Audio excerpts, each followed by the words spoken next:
To the stars, like Elon Musk, we change the worldwide current. Those we trust, no frills, no filter, only real talk. See, just give me a mic. Check 1, 2, 3. You know what we talking? We ain't playing over here at LFG. Haters gonna say, we from LFG, boy. We take you to the moon.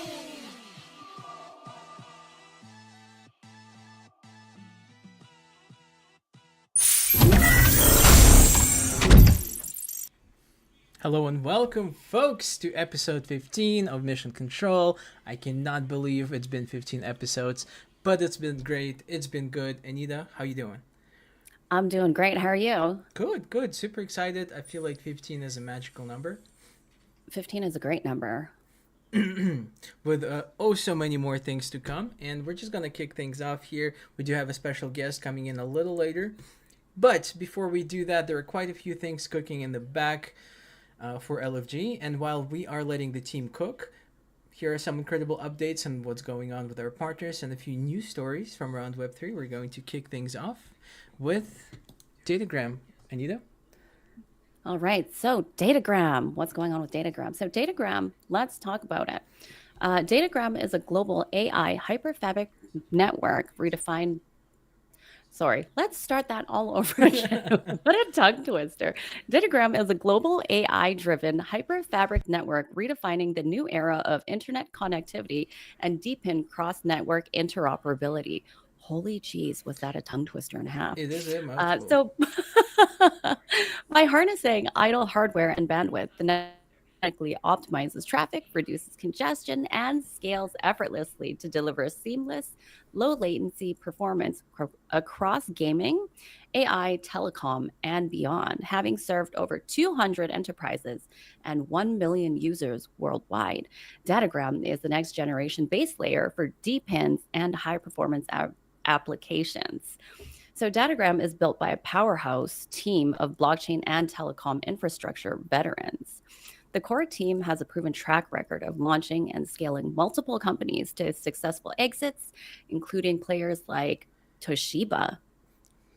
They've also built and led some of the biggest blockchain projects, including OG Labs, Gala Games, Gifto, securing top-tier CEX listings on Binance, Coinbase, OKX, Bybit, Kraken, etc. Not cracking, Kraken. So DataGram was founded by not only Jason Brink, known as Bitbender, but also William H. Nguyen, PhD. Ooh. PhD. And this title, yeah. And so this title is this is a title we don't often see in the blockchain space. As a refugee to build a remarkable career as a visionary in decentralized technology, Dr. Nguyen is dedicated to advancing global communication and knowledge sharing.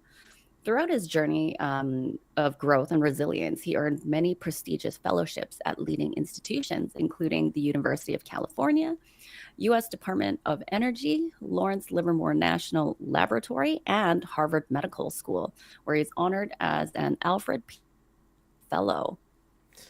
Now, we can go ahead and talk about Dr. Nguyen all day and never get to the bottom of his achievements and accolades and spend another day talking about DataGram, but I can do you one better. So the DataGram white paper is actually linked in the description below, where you can find all the necessary information about the project and the team behind it. So go ahead, check it out, and guess what? Little birdie told me that there's a whole lot more coming from them, and you definitely want to be in the know.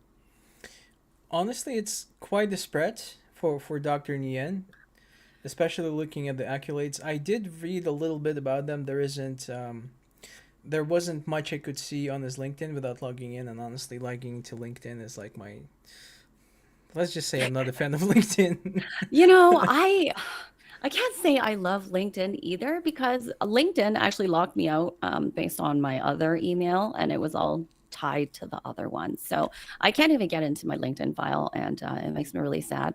I'm like trying to look up all of these companies and like all the things that they've done, and like people as well. And it's just like, nope, sign in. We're hiding everything from you. Sign. See, I don't even know what's worse, a paywall or making me log in. Because paywall, I'm just gonna go look elsewhere. Logging in, I might actually give it a little effort, but I feel like I digress. What I was able to find out about Dr. Nien is the fact that he's a theoretical scientist in many fields, including like physics, mathematics, and a whole lot. And it's really interesting to see his commitment to truly making knowledge and communications available to everyone, making sure people are connected, and making sure people are in the know, especially with how quickly things change these days, especially with just everything going on in the world.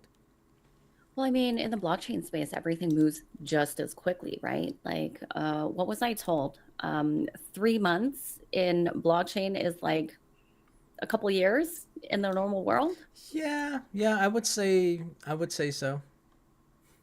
So that's pretty crazy. That's definitely how I Very. feel. How I feel I age working in the industry. Listen, you have Asian genes like me, so we don't age the way that, normal people age. Yeah, but like we gotta look out for Jason. Listen, I know you're like 64 right now, and I personally am like 75. Okay, we just don't look it. Yeah, there are dog years and there are blockchain years. Which are longer, I'm not sure. But yeah, folks, the entirety of the white paper is linked in the description, along with the DataGram website, where you can get all of the information that is publicly available right now, and we'll be providing even more information in the coming episodes in the coming weeks and months with everything that's going on. And without further ado, I'm just gonna take us to the next. I was gonna say slide, but these are not slides; these are images, Ooh, because we get to talk about MetaFlora! MetaFlora. So, last time we talked about Circular X Metaflora partnership and theorized about how much good this partnership can bring into the world. And this time around, we got an article from Circular themselves highlighting their shared vision and decentralized regenerative future for Web3. And as the cannabis industry evolves, they have a need for certain things to grow ever greater. And this partnership introduces four powerful integrations, and we're going to kick things off with certified cannabis data layer. It is for verifiable tracking of genetics, cultivation, IP, and supply chain events. Next up, we have global compliance standards aligning with FDA, HIPAA, and EU digital passport for global regulatory trust. Regulatory is a really difficult word to say. Next up, we have health and wellness integration, securely linking patient feedback to strains for personalized medicine, and last but not least, medicine research and case studies, because all of that is going to be immutable and on-chain, all for clinical data and peer reviewed and all of the validation, just to make sure it's all there, make sure it's all true, make sure none of that has been tampered with. And with all that said, MetaFlora and Circular are looking to build toward a world where every step in cannabis research and wellness is verifiable, compliant, and patient-centered, which is just great to hear. Seeing how things are going currently. And I guess I have a bone to pick with the medical industry here in North America. Ooh. But I feel like I should not talk about it all that much. Anyway, so yeah. I feel like I always have a bone to pick with the medical industry just because I care about the type of care that goes out to the people. And it's really important. Like, I said this last time as well. Like, you guys got to get your shit together and, like, get the proper care for the people that they need and stop charging people up the bum, you know? Yeah, And, seriously.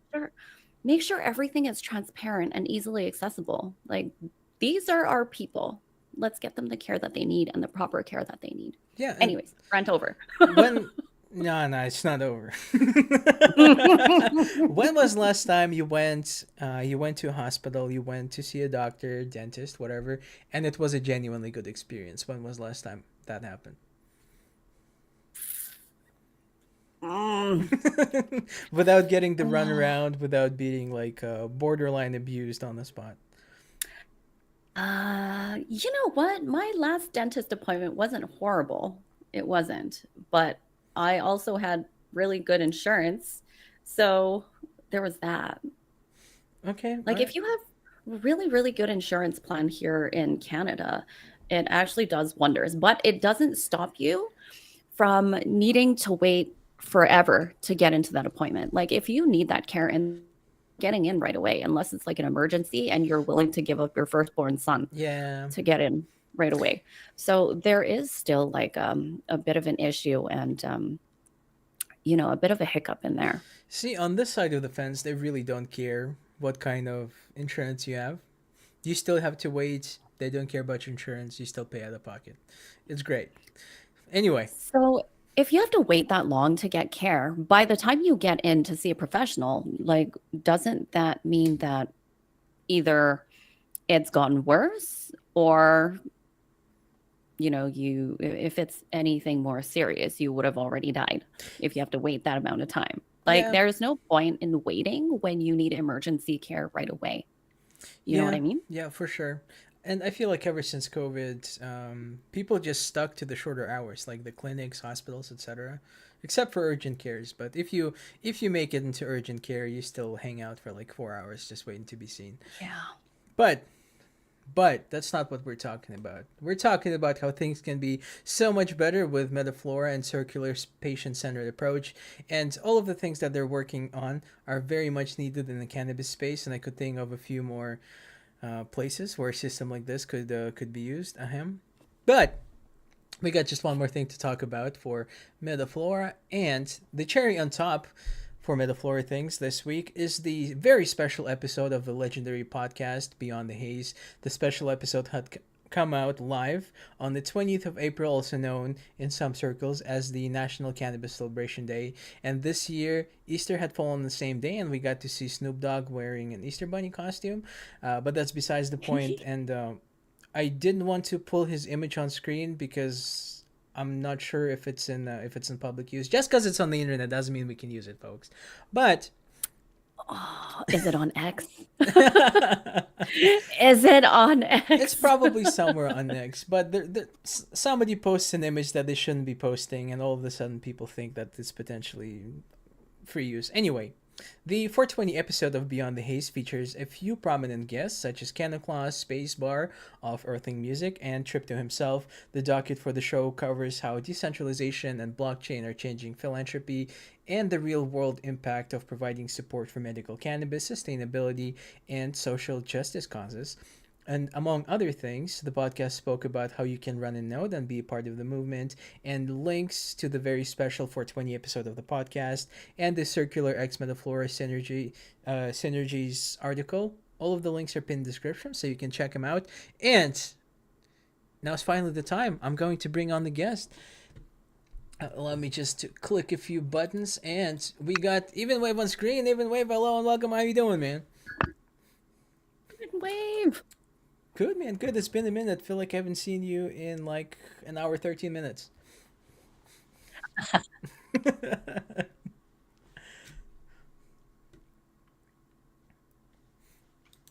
Dude, it's good to have you on.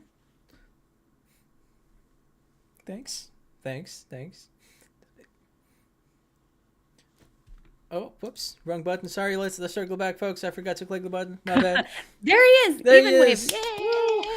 All right, just rewind really quick. Hello and welcome. It's been a minute since I see you, almost like an hour, 14 minutes, but good to have you on again.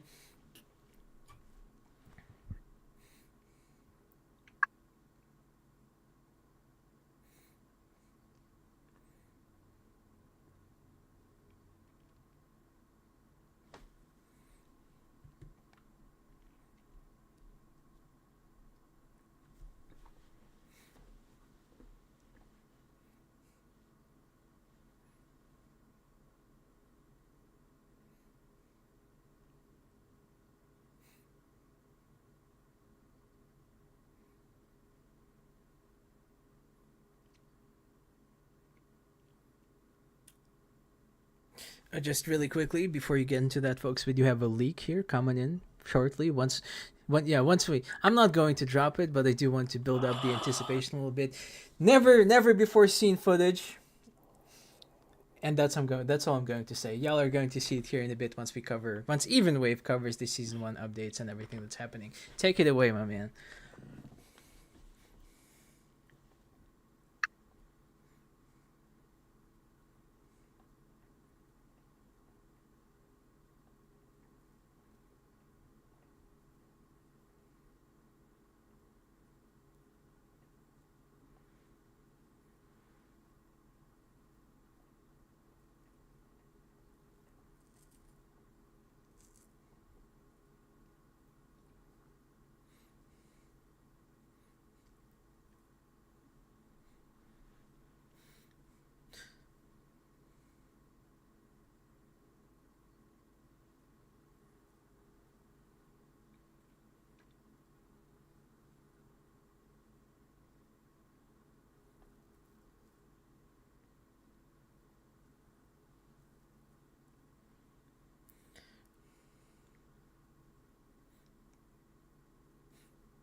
One of the most major things with the season 1 update, but the one I'm most excited about is we now have social authentication.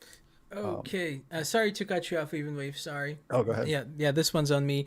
I brought you on screen, but never unmuted you. My bad. So, yeah. Well, Sorry, folks. It is just me, and I tried to do the best I can, but things slipped through the fingers. I'm going to run this back really quickly.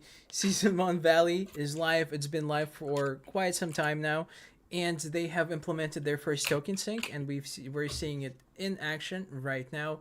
And even we've just covered how it works. And in essence, in order to get on the leaderboard and earn tickets in the end of the day, you have to pay 5 tickets for each leaderboard play, or you can play freely without placing on a leaderboard whatsoever. But the interesting thing is what happens to the 5 tickets once they are spent. 2 of those tickets go to the developer, ensuring that they get paid for their efforts, ensuring that the games grow, they get better over time, they're not stagnant like they are in the traditional gaming world. The other 2 tickets go into the community center pot, and just 1 ticket remains with Valley. And I got a nifty, super cool, dandy trick for you all. If you're looking to get a discount on your leaderboard place, you could just pick up a Valley note. Because with a Valley node, you only pay 3 tickets. 1 of each goes to each of the categories: the developer, the community pod, and Valley. So yeah, buy yourself a node, make it a little easier on your tickets, and I haven't done the math, but eventually you'll be able to just cover the cost, right? yeah. Well, I'm actually glad that you did it a lot more succinctly than I did, probably. So better that they hear that part from you. No, you did good. I just wanted to catch us up a little bit, make up for what I fucked up, if you will. It's all good. But yeah, the other thing I said is like we're just trying to drive incentives for both game developers and players alike, because game developers making good games for our ecosystem, that's another thing that we want to drive forward, and the token play system helps do that. So yes, and majorly, Even Wave is incredibly downplaying what this change means and how significant it is, because realistically, in the traditional Web3, sorry, in the traditional gaming world, a game comes out, and there are certain expectations for the game, how it's supposed to perform. At a certain point, even if a game is a single player experience, even if there is a definitive start and end, eventually game becomes a dead game because nobody plays it. And what ends up happening, we keep seeing more and more of these the actual term has slipped my mind completely, but I am going to say games on life support. And the reason they're so popular right now is because for the amount of content they produce, the amount of money they make out of them is just overwhelming. So instead of giving you a good game, developers are more focused on ensuring that there are ways you get to spend money in the game to bring more revenue in. But what Valley is doing right now is effectively circumventing the entirety of it, because the developers get encouraged directly by people playing the game, by people placing on a leaderboard. And it is a very novel approach. Personally looking forward to seeing how it develops in the future, and looking forward to seeing more games that are going to be coming onto the platform. Oh yeah, me too. Uh, and that was a great point that you just made, and that's exactly what we're talking about, is just trying to drive incentives for people to make actual good games on Valley. Yeah. But the thing that I'm the most excited about for the season 1 update is our social authentication system's now live. And this is big because, as we all know, onboarding is a big problem in Web3 gaming. Not everybody has crypto experience. Somebody who doesn't have crypto experience, getting them to, create a wallet is the first major hurdle, and that can be hard for some people. It could be like a daunting task. But we've come up with a system now where people can create an account that will auto create a wallet for them just with a Gmail account, like their Google account. And you can bring in your own ETH wallet if you want to also. But if you sign up and create an account on our website with your Gmail account, we'll auto create a wallet, and we'll hold custody of it in the beginning. And then you can take custody of it anytime if you ever choose to. But that's where all your rewards get sent.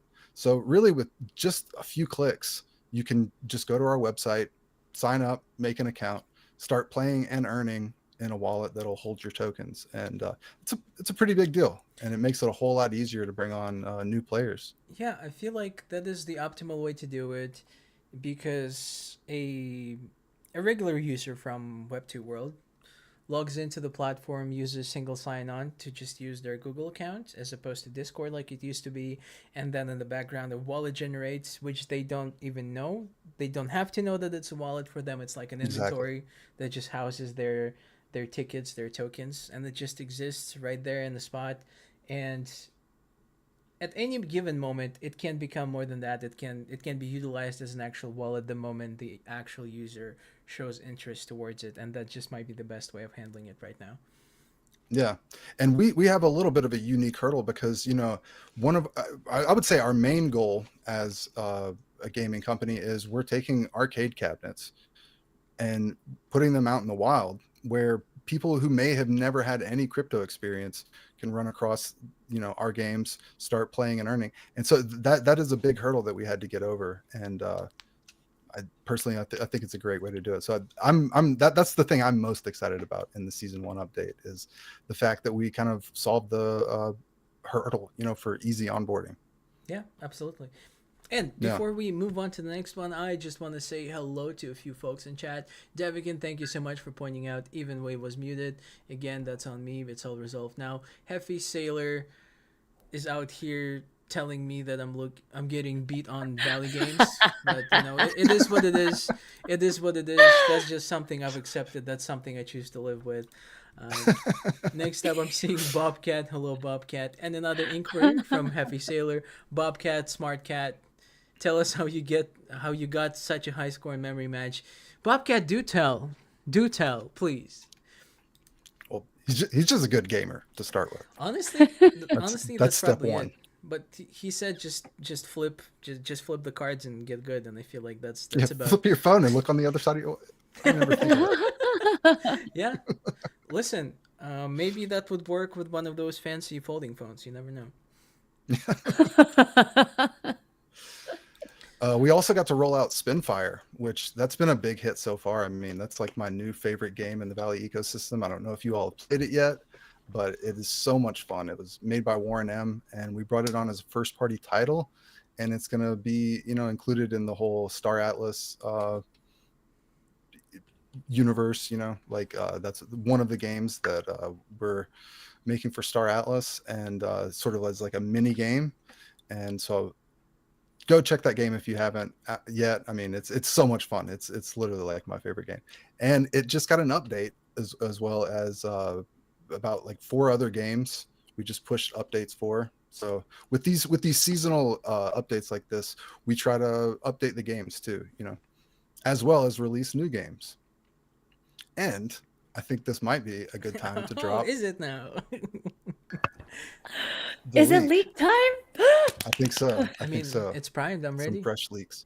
Am I cleared? Yeah, go for it. Okay, there it is on screen.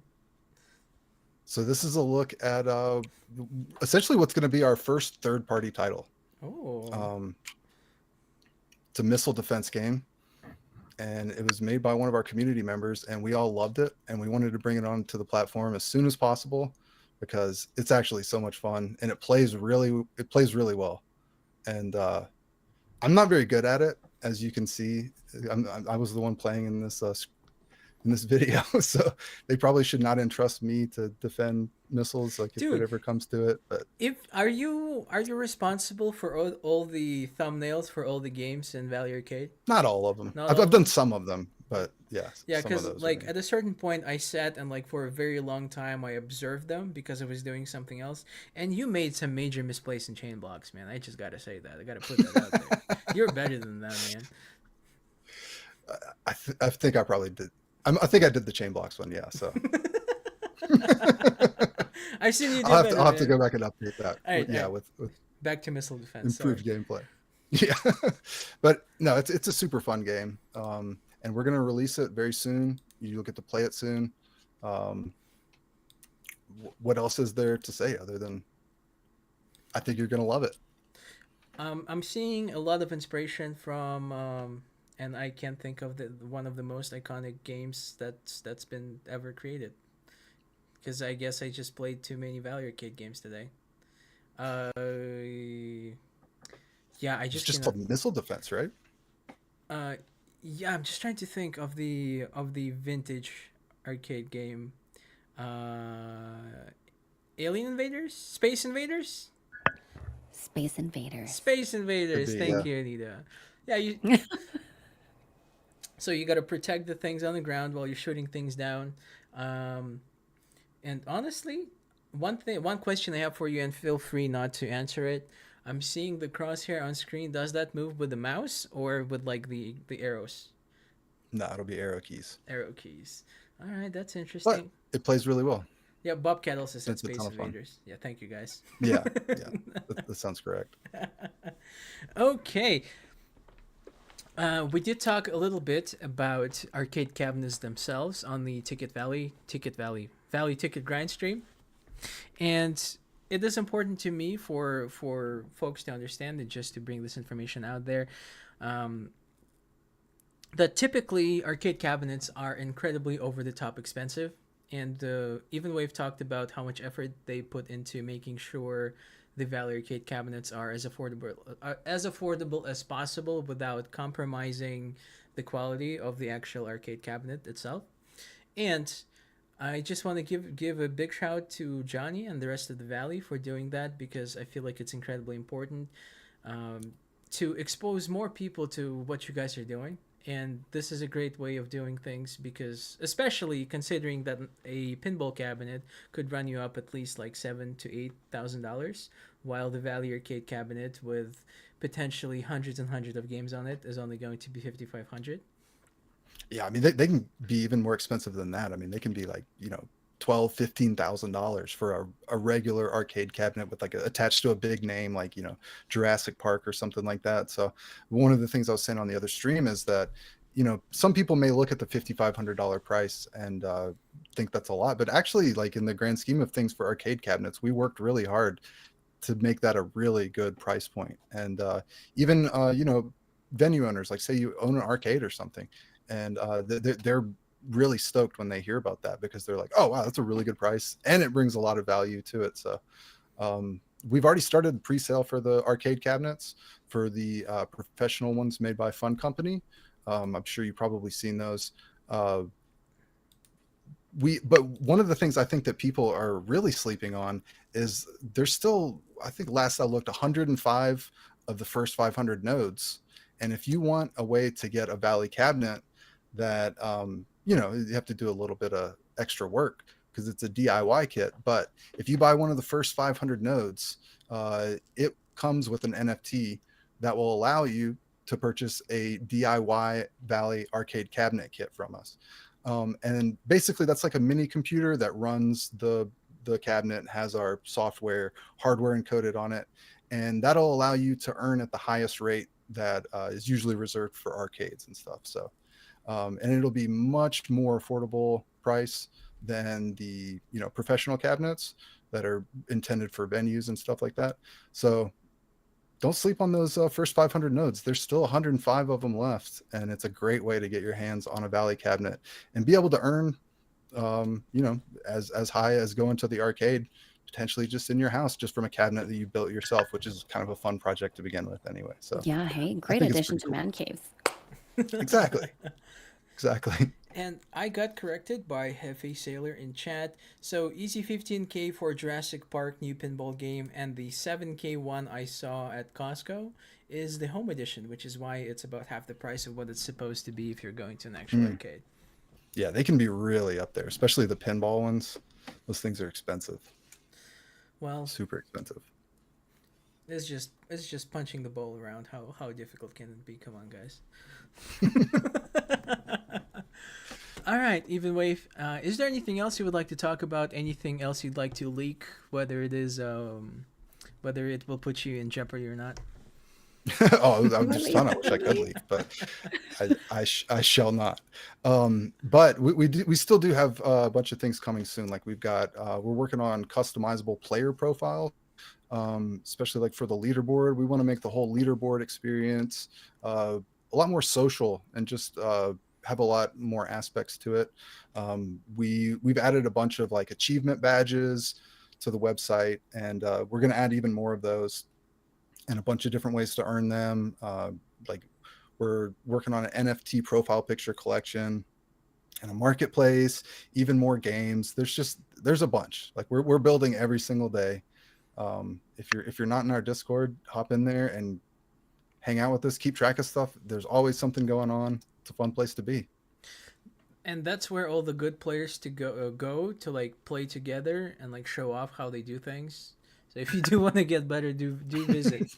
And before, just really quickly before I let you go, I'm seeing a few messages from Bobcat and Hefe Sailor.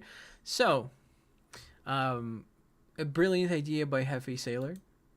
Charge your friends 4 quarters each to play. Yeah, setting it to $1 minimum.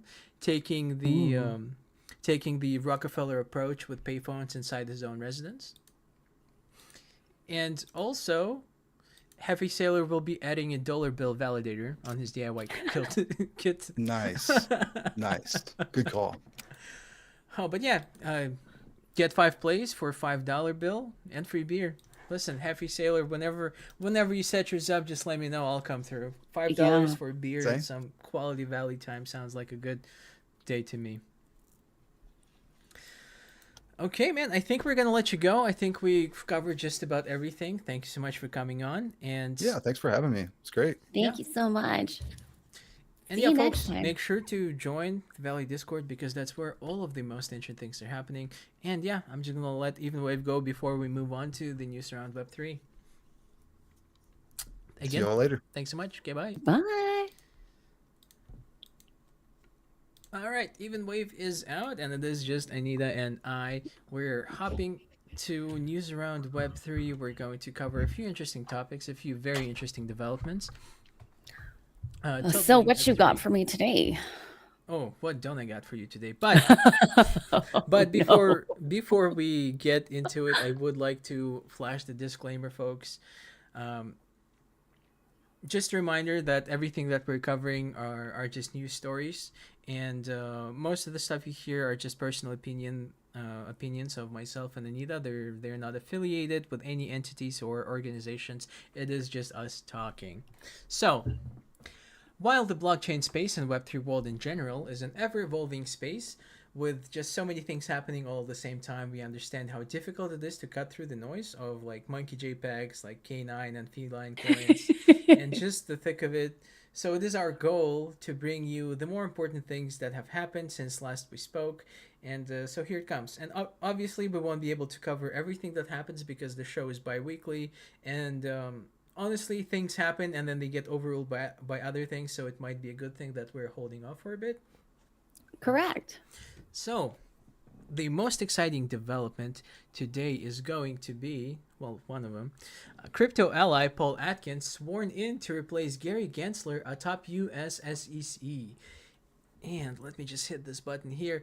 In a significant development for the financial sector, Paul Atkins has been officially sworn in as the new chairman of U.S. Securities and Exchange Commission, also known as SEC, succeeding Gary Gensler. Atkins, a former SEC commissioner from 2002-2008, is recognized for his business-friendly stance and support for digital assets. Some might say exactly what we need. And Atkins's appointment is expected to usher in a more crypto-friendly regulatory environment. He joins fellow Republican commissioners Mark Uyeda and Hester Pierce. You can see all of them here on the pictures. Sorry, where was I? So fellow Republican commissioners who have already initiated efforts to make SEC more accommodating to digital assets, and these efforts include forming a crypto task force, reducing enforcement actions against the crypto industry, and hosting roundtable discussions with industry representatives. And the transition from Gensler to Atkins marks a notable shift in SEC's approach to cryptocurrency regulations, potentially fostering innovation and growth within the digital asset sector. And all of this is very exciting. I'm glad to see more and more steps being taken in the right direction. I sincerely hope that the idea here is to actually take a deeper look, take a deeper dive in what's going on, what we're doing here in the space, why we're doing it, why not all of the assets are the same, why all of the NFTs and tokens are different, what the utility is for each one of them, etc., etc. But that's exactly what I'm hoping for. That's awesome. Like, that builds trust. Exactly. Instead of, like, I don't even have the right word for it. Like, suspicion. Or like overly punitive, I would say. Something between those lines. But we do have another news section for you. And we're going to kick this one off about talking about Oregon just a little bit, because Oregon is a beautiful state with beautiful landscapes and mountains, and I do have an image to flash. And credit for the image is in the description. So, Oregon Attorney General sues Coinbase over high-risk crypto sales. And in a significant legal development, Oregon Attorney General Dan Rayfield, and I do have a picture of the man himself. He is right here hanging out with you and me, Anita. So, Dan Rayfield has filed a lawsuit against Coinbase over one of the largest cryptocurrency trading platforms, as we all know, in the United States, alleging violations of the Oregon securities law. And the lawsuit claims that Coinbase promoted and facilitated the sale of unregistered currencies to Oregon residents, resulting in substantial financial losses for investors. So Rayfield emphasizes that after building trust with Oregon consumers, Coinbase sold high-risk investments without properly vetting to protect consumers. The complaint filed in, and bear with me if Oregon residents, complaint filed in Multnomah County Circuit Court asserts that Coinbase operated an exchange that supported the sale of unregistered securities, including approving cryptocurrency listings on its platform, connecting buyers and sellers, handling trades, managing funds and assets, and actively promoting these digital assets in Oregon. And the lawsuit highlights the vulnerability of these unregistered securities to pump and dump schemes and fraud, often leading to devastating losses for investors. And one example cited in the cryptocurrency Internet Computer Protocol, also known as ICP, which the SEC previously identified as an unregistered security, and so its price plummeted from $700 a pop to $72 within just 1 month. And this legal action comes amid perceived enforcement vacuum at federal level, with the SEC recently dropping its case against Coinbase. And Attorney General Rayfield stated that states must fill the gap to protect investors from being taken advantage of in the rapidly evolving cryptocurrency market. And honestly, from what I've seen so far personally, the Oregon Attorney General Dan Rayfield is recognized for his commitment to consumer protection, community safety, and upholding the rule of law, and his legislative tenure was marked by efforts to invest in sectors like semiconductors, education, and housing, all of which are good things. And I personally respect his efforts, but there might be certain miscommunications when it comes to cryptocurrency exchanges and the rest of the blockchain tech. Uh, because realistically,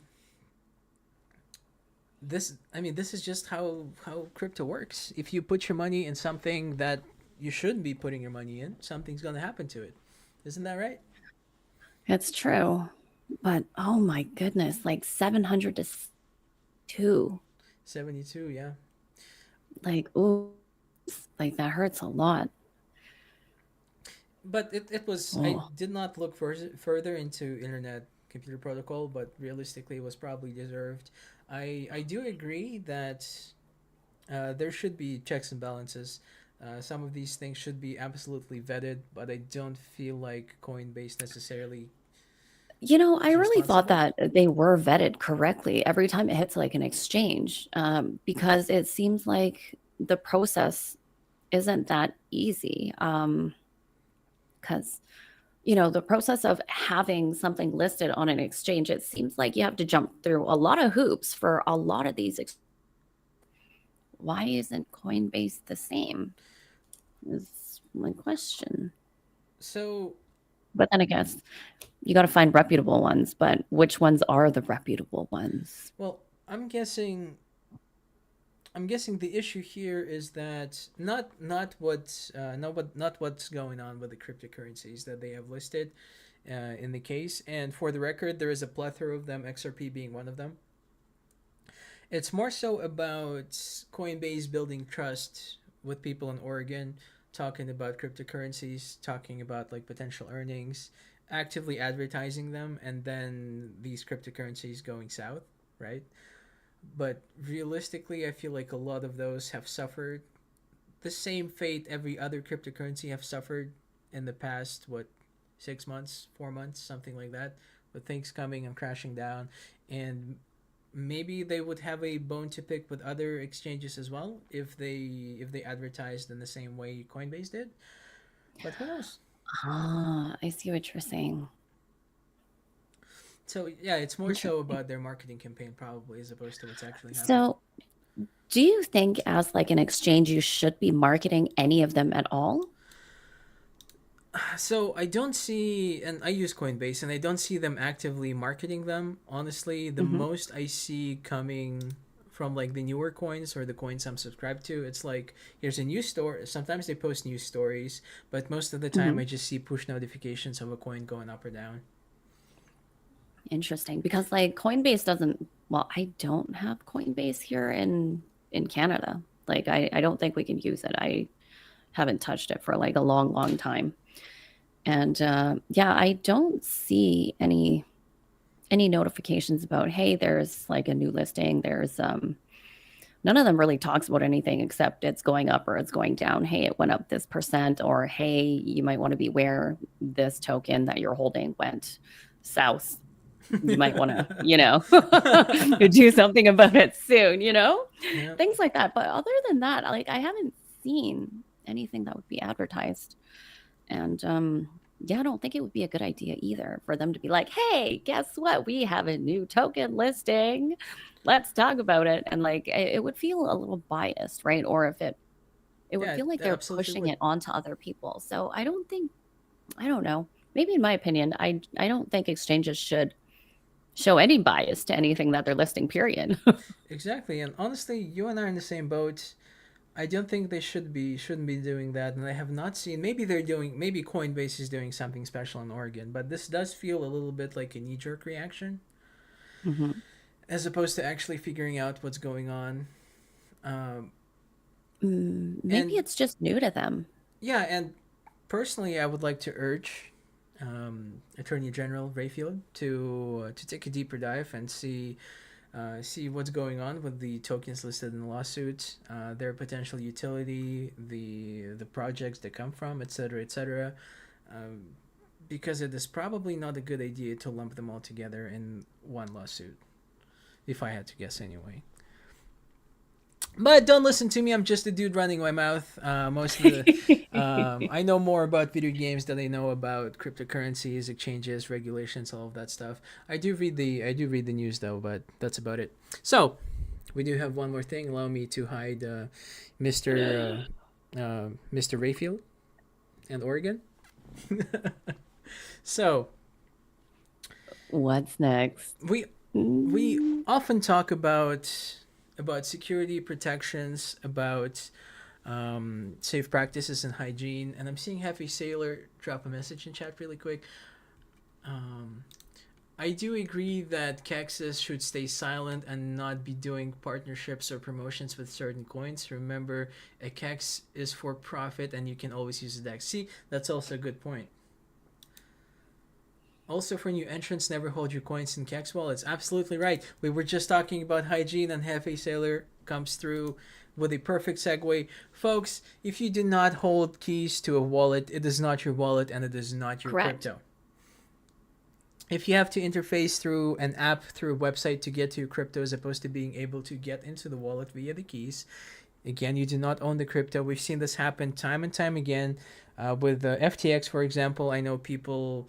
There are still FTX wallets with money on them that just sits there because nobody has control over them, because people who put their money into their FTX wallets never actually had power over them, so they just sit there and they will live there forever, or until somebody is like released from prison. And just what would they do then? Take all the money from all of the dead wallets? Who knows? So make sure you hold your own keys. Make sure you're not signing any weird contracts with your wallet, and the more wallets you have, the better it is, because hygiene is incredibly important when it comes to blockchain and cryptocurrency. Which, again, Happy Sailor, thank you very much for a perfect segue, because up next we're going to talk about crocodiles. And Ooh, crocodiles. I have just a picture for that. This is a generated image of the this is a generated image of one of the largest crocodiles to ever exist on the planet Earth. It was about, I think, like 30 to 40 feet long. Just an absolute monster. Just imagine a crocodile putting up a fight to dinosaurs. Eating dinosaurs is just incredibly metal. But we're here to talk about the new Android malware called Crocodilus, which targets crypto wallets. And it's a new sophisticated malware named Crocodilus. It has been identified, and it's posing a significant threat to cryptocurrency users. It is discovered by cybersecurity firm Tetra Fabric. Crocodilus operates as a banking Trojan, targeting Android devices, particularly those running on Android 13 and later. It employs advanced techniques including overlay attacks, key logging, and remote access to steal sensitive information from users. And see, Portuguese Even Wave agrees with me that it was a perfect segue into our crocodile talk.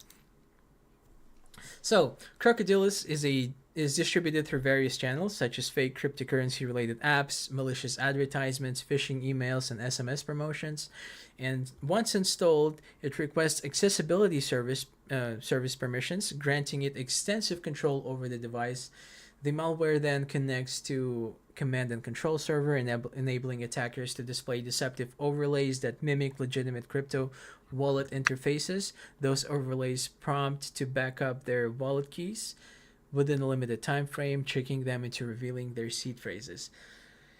And the reason this is so dangerous is because of how far they have gone to make sure this works, because we've seen all of these happen independently. We've seen phishing attacks, we've seen phishing websites, emails, SMS messages. We've even seen like clipboard hijackers, which are just insane, because what a hijacker does is whenever you try to post a wallet address, it replaces it with another wallet address. So if you were Holy shit. trying to send crypto That's to insane. yourself, it's going to be sent to a wallet that belongs to the hijacker. So yeah, the reason this is so I wanted to talk about this is because, again, of how far they've gone to make sure all of this looks legit. and all of this feels right when you're interacting with these things. But folks, please be careful. Do not fall for phishing attacks. They are incredibly. They spend way too much time making it all look legit. And a good way to check if you're on a phishing website or not is by entering wrong credentials when you're logging in. And if it still logs you in, something's not right. So make sure the links you click on, make sure the emails you respond to, SMS messages, whatever it is, even the apps you download, make sure they're from reputable developers, providers, etc., etc. And in addition to harvesting seed phrases, Crocodilus can capture two-factor authentication codes by recording the screen, allowing attackers to bypass security measures. And the malware can also perform 45 different commands, including taking over SMS functions, modifying texts, and initiating remote access to the devices. To conceal its activities, Crocodilus displays a black screen and mute the device audio, making it difficult for users to detect the intrusion.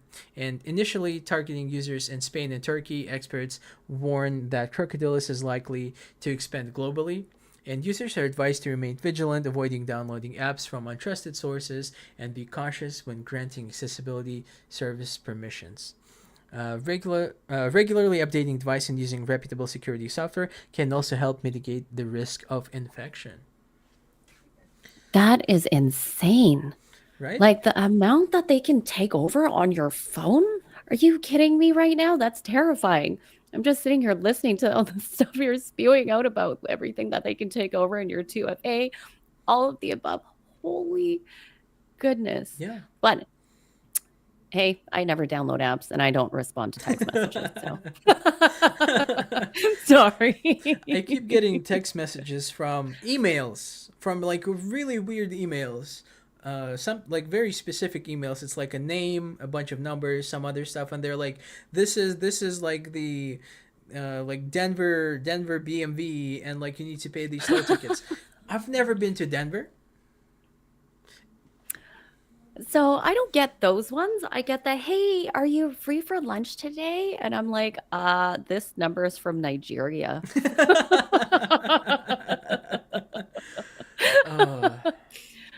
So yeah, Hefe's in saying like you need to turn off your Bluetooth too while traveling globally. And NFC too, says Bobcat. Like, oh, Heavy Sailor oh, spitting facts about the crocodile on screen. right. Mackmore. Oh my god, hang on a moment. I can't. Can you read that? Machimosaurus Rex. Machimosaurus rex, the Jurassic reptile, is estimated to have been 10 meters or 33 feet long and weighed around 3 tons, another contender for the title of Sarcosuchus. I'm Latin is cool, guys, but maybe we should like tune it down a little bit, let people pronounce things. They're like, have you pronounced things correctly on screen? Why would we do that? Why would we do that?